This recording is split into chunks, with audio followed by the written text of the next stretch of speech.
ஆன்ம நேய அன்பர்கள் அனைவருக்கும் ஆத்ம வணக்கம்.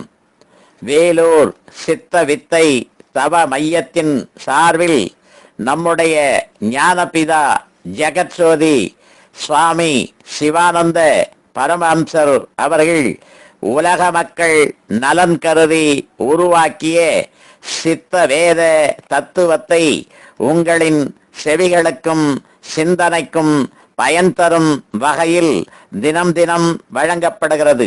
அதன் தொடர்ச்சியாய் இன்று 57ஆம் நாள் தொடக்கம். வைசியனுக்கு கோரட்சை, கிருஷி, வாணிபம் முதலாயுள்ள தொழில்களாகும். அது புத்திக்காகும். ஏனென்றால் கோ என்பது சப்தமாகும். சப்தத்தை ரட்சிக்க வேண்டியது புத்தி ஆகும். கிருஷி, வாணிபம் முதலானதும் புத்தியுள்ளவனே செய்கிறதற்கு முடிவதாகும். அதல்லாமல் உலகத்தில் அவன் புத்தி இல்லாதவன் ஒரு பேச்சு பேசுவதற்கு கூட புத்தி இல்லை என்று சொல்லி வருகிறது. ஆகையினால் புத்தியாயிருக்கிற வைசியன் கோவினை ரட்சிக்க வேண்டும். எப்படி என்றால் தன்னிலிருந்து உண்டாகின்ற சப்தத்தை தன்னில் தானே நிறுத்த வேண்டும். எப்பொழுது தன்னுடைய சப்தத்தை நசிக்காமல் தன்னில் தானே நிறுத்துகிறோமோ அப்பொழுது கிருஷி ஆகின்றது. கிருஷி என்பது சிரசில் சுழுமுனையில் தன்னுடைய சக்தியை அடக்குகிறதாகும். அப்பொழுது சப்தம் தன்னில் தானே லயிக்கிறது. இதாகும் கிருஷி. அவ்விதம் கிருஷி செய்திருக்கிற சக்தியை கொண்டு தன்னில் தானே வியாபிக்க செய்வதாகும் வியாபாரம். அவ்விதம் செய்து பட்சண சாதனங்கள், அதாவது ஊன் பொருள்கள் பிராமணனுக்கு கொடுக்க வேண்டியது வைசியனுடைய தொழிலாகும்.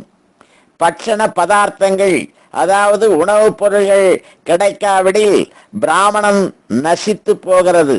அதனால் இச்சொல்லிய விதத்தில் சக்தியை தன்னிலேயே அடக்கி வியாபிக்க செய்தால் மனம் விசாரங்களாகி வெளியினுள்ளில் நசித்து போகிறதில்லை.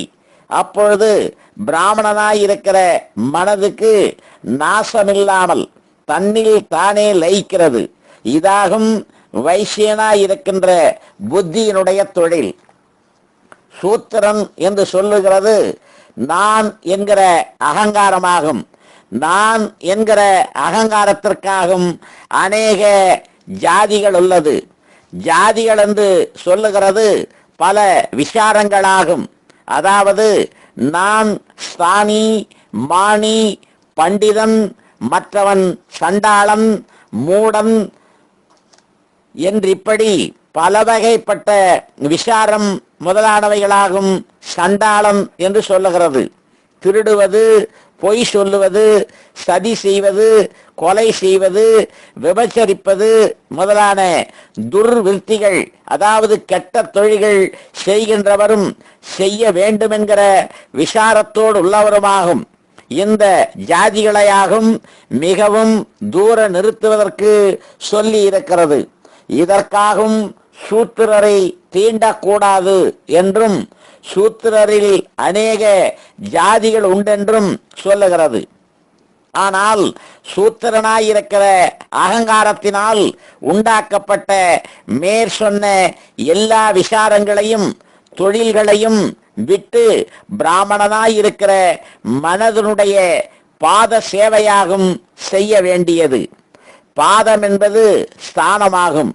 அதனால் மனத்தினுடைய ஸ்தானமாகிய புருவ மத்தியத்தை சேவிக்கிறது. இதாகும் அகங்காரமாயிருக்கிற சூத்திரனுடைய தொழில்.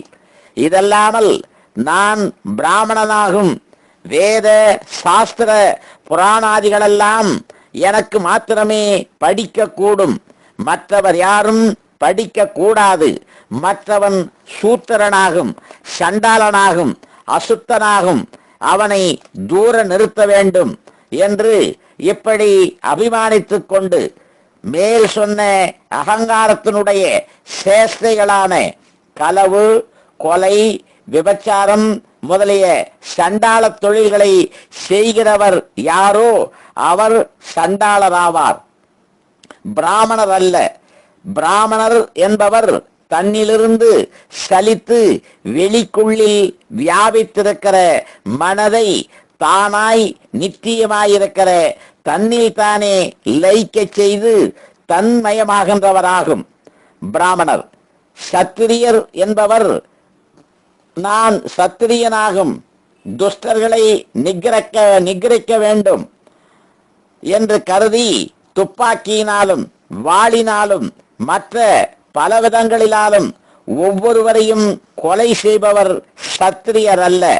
அப்படி செய்கின்றவர் நான் என்று அகங்காரத்தின் துர்விருத்தி, அதாவது கெட்ட தொழில் செய்கின்றவராகும். அதனால் அவரும் சண்டாளராகும். ஆனால் சத்திரியன் என்பது தன்னுடைய ஜீவனை தன்னில் பிரகாசிப்பித்து ராக துவேஷாதிகளாய் இருக்கின்ற சத்துருக்களை நசிப்பித்து தன்னுடைய மனதிற்கு யாதொரு அசைவமில்லாமல், அதாவது சலனமில்லாமல் ஸ்திரப்படுத்துகின்றவராகும், அதாவது நிலைக்க செய்கின்றவராகும்.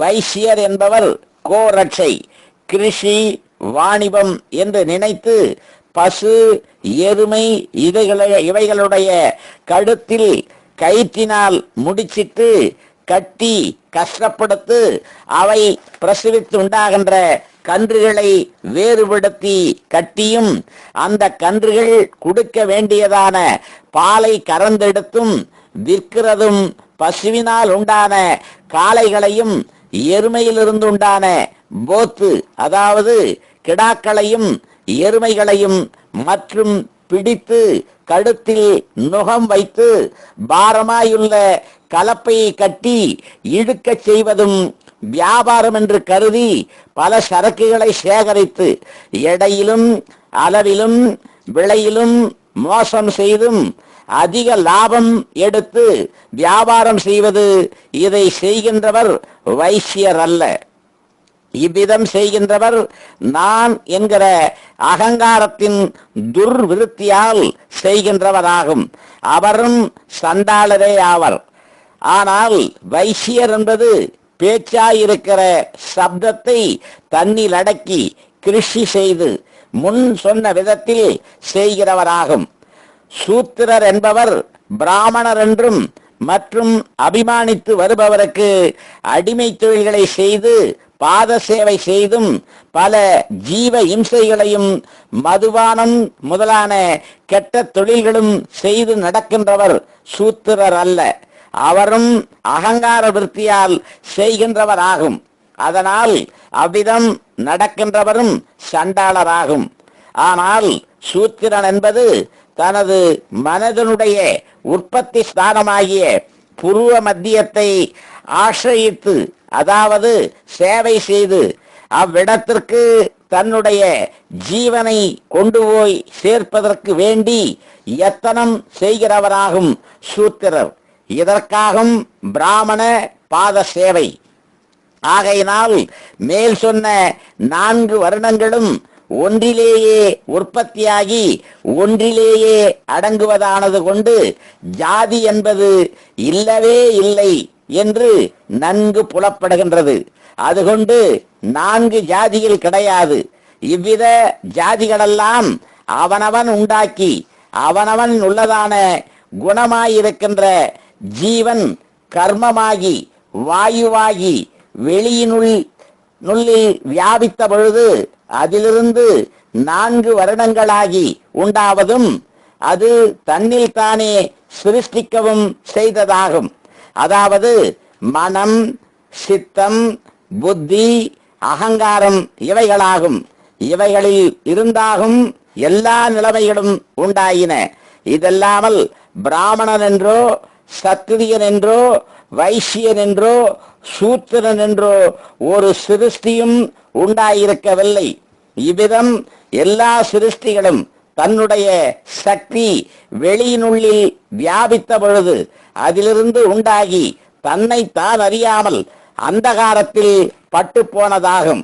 எப்பொழுது தன்னைத்தான் அறிகிறதோ அப்பொழுது மற்றொன்றில்லை.